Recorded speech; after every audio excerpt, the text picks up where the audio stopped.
লাঞ্চে বা ডিনারে ভাতের সঙ্গে বেশি কিছু রান্না করতে মন না চাইলে এই রেসিপিটা বানিয়ে দেখতে পারেন। যা গরম ভাতে এই রেসিপি একাই 100।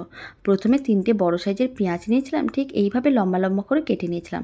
এখন কুচনো পেঁয়াজগুলোকে একটা মিক্সিং বোলের মধ্যে নিয়ে এক সাইডে রেখে দিলাম। এদিকে একটা বোলের মধ্যে 6টা ডিম নিয়েছি। ডিমের পরিমাণ কম বা বেশি করতে পারেন। অল্প একটু লবণ দিয়ে খুব ভালো করে মিশিয়ে নিতে হবে, মানে ডিমগুলোকে খুব ভালো করে ফেটিয়ে নিতে হবে। তারপর একটা মিক্সির জার নিতে হবে, তার মধ্যে 50 গ্রামের মতন পোস্ত দিতে হবে। আর পোস্ত খাওয়া ভীষণ ভালো।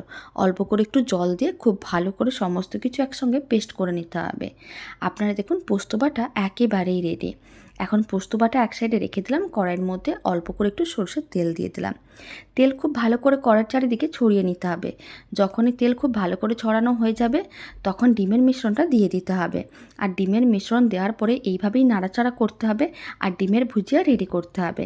আপনারা দেখুন ডিমের ভুজিয়া একেবারেই রেডি। এখন ডিমের ভুজিয়াগুলোকে এক সাইডে একটা যে কোনো পাত্রের মধ্যে তুলে রেখে দিতে হবে। আর ওই কড়াইয়ের মধ্যে দিয়ে দিতে হবে আবারও কিছুটা পরিমাণ সরষের তেল। তেল যখন গরম হয়ে যাবে বেশ কিছুটা পরিমাণ কুচনো পেঁয়াজ দিচ্ছি। এখানে আমি 3টে বড় সাইজের কুচনো পেঁয়াজ নিয়েছি। অল্প করে একটু লবণ দিয়ে দিলাম, এতে কুচনো পেঁয়াজগুলো অনেক তাড়াতাড়ি ভাজা হয়ে যাবে। আর 1 চিমটের মতন হলুদ গুঁড়ো দিতে হবে, এতে কালারটা খুবই ভালো আসবে। এখন কুচনো পেঁয়াজগুলোকে হালকা নাড়াচাড়া করে ভেজে নিতে হবে।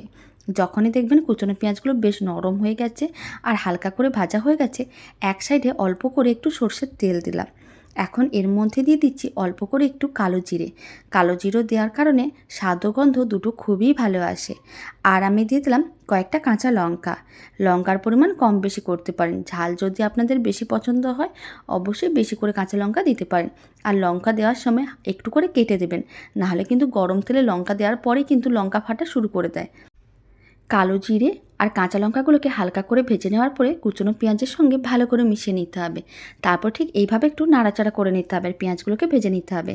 যখনই দেখবেন পেঁয়াজগুলো খুব সুন্দরভাবে ভাজা হয়ে আসছে আর খুব সুন্দর একটা সেন্ট বেরোনো শুরু করছে, তার মানে বুঝে নিতে হবে কুচনো পেঁয়াজ ভালো করে ভাজা হয়ে গেছে।